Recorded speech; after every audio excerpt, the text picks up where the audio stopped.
ସିଂହାଚଲମରେ ମୋ ଦାଦାଙ୍କର pipes company. ଏଠି ସବୁ ପ୍ରକାର ପାଇପ୍ସ ମିଳିବ। ମାନେ ଘରକୁ ଯୋଉ ଇଲେକ୍ଟ୍ରୋନିକ୍ସ ପାଇପ୍ ହଉ ନହେଲେ ମାନେ ବାଥରୁମ୍ ପାଇପ୍ସ ହଉ ସବୁ ପ୍ରକାର ପାଇପ୍ ଗୁଡ଼ା ଏଇଠି ସେମାନେ ତିଆରି କରୁଛନ୍ତି। ଏ ବିଲ୍ଡିଂଟା ଟୋଟାଲ ଫାର୍ଷ୍ଟ ଫ୍ଲୋରରେ ଇଲେକ୍ଟ୍ରିକ୍ ସପ୍ଲାଇ ଅଛି। ଆଉ ତାହା ସହିତ ବି ଯେତିକି ସାରା ର ମେଟେରିଆଲ ନେଇକି ଆସୁଛନ୍ତି ନା ସେ ର ମେଟେରିଆଲ ସବୁ ଗୁଡ଼ା ଏଇଠି ଅଛି। ଆଉ ବହୁତ ବଡ଼ ବଡ଼ ମେସିନ୍ସ ଗୁଡ଼ା ରଖାହେଇଛି। ଏ ମେସିନ୍ସରେ ସେ ର ମେଟେରିଆଲ ପକେଇଦେଲେ ଆମକୁ କେତେ ଇଞ୍ଚର ପାଇପ୍ସ ଗୁଡ଼ା ଦରକାର, ମାନେ ଏବେ ଇଲେକ୍ଟ୍ରିକ୍ ପାଇଁ ବୋଲିକି ଅଲଗା ପାଇପ୍ସ ଗୁଡ଼ା ଦରକାର, ଆଉ ତାହା ସହିତ ମାନେ ବାଥରୁମ୍ ପାଇପ୍ ଗୁଡ଼ା ମାନେ ବହୁତ ବଡ଼ ବଡ଼ ପାଇପ୍ ଗୁଡ଼ା ବାଥରୁମ୍ ପାଇଁ ଦରକାର ନା।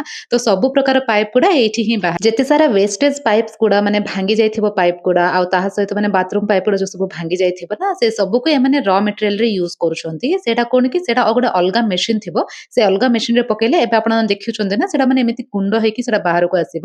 ତାପରେ ଏଇ ମେଟେରିଆଲଟାକୁ ସେମାନେ ୟୁଜ୍ କରିକି ସେ ମେସିନରେ ପକେଇବେ। ପରେ ମେସିନରୁ ନୂଆ ପାଇପ୍ସ ଗୁଡ଼ା ବାହାରିବ। ମାନେ ମୁଁ ଏତେ ପର୍ଯ୍ୟନ୍ତ କେବେ ବି ଦେଖିନଥିଲି ମାନେ ପାଇପ୍ ଫ୍ୟାକ୍ଟ୍ରି କେମିତି ଥିବ, ମାନେ ପାଇପ୍ସ ଗୁଡ଼ା କେମିତି କଣ ତିଆରି କରନ୍ତି, କେମିତି ବାହାରେ। ଦାଦାଙ୍କ ଦୟାରୁ ଆଜି ମୁଁ ସବୁ ଦେଖିବା ପାଇଁ ବୋଲି ସୁଯୋଗ ପାଇଲି।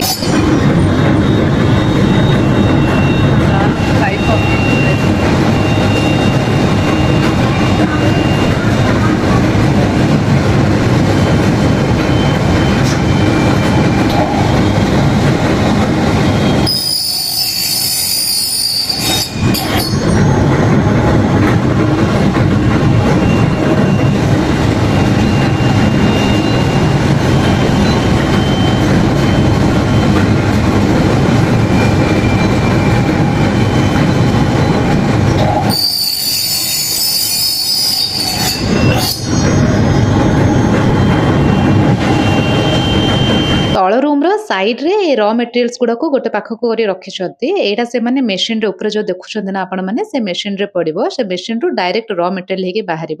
ଆଉ ଏଇଟା ହେଉଛି ଉପର ଫ୍ଲୋରଟା। ଉପର ଫ୍ଲୋରରେ କିଛି ନାହିଁ, ମାନେ ଦୁଇଟା ସିଣ୍ଟେକ୍ସ ଟ୍ୟାଙ୍କି ରଖିଛନ୍ତି। ଯେତେବେଳେ ବି ପାଣି ଦରକାର ନା ସେ ଅଟୋମେଟିକ ପାଣିଟା ତଳକୁ ପଳେଇବ। ଆଉ ତାହା ସହିତ ଯାହା ସବୁ ମାନେ ପାଇପ୍ ସେମାନେ ତିଆରି କରୁଛନ୍ତି ସବୁ କିଛି ମାନେ ଉପରେ ଗୋଟେ ମାନେ ଗୋଦାମ ଟାଇପ୍ର ଷ୍ଟୋରେଜ ଟାଇପ୍ର ବି ରଖିଛନ୍ତି।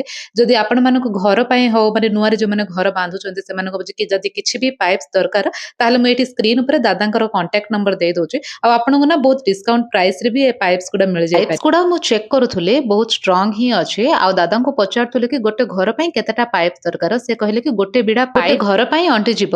ଆଉ ଏଇଠି ସବୁ ଦେଖୁଛନ୍ତି ନା ଏଇଠି ସବୁ ଛୋଟ ଛୋଟ ପାଇପ୍ସ ଗୁଡ଼ା, ଭିତରେ ବି ବହୁତ ବଡ଼ ବଡ଼ ପାଇପ୍ ଗୁଡ଼ା ଅଛି। ଆଉ ଯଦି ଭିଡ଼ିଓଟି ଭଲ ଲାଗିଲା ତାହେଲେ ସବସ୍କ୍ରାଇବ।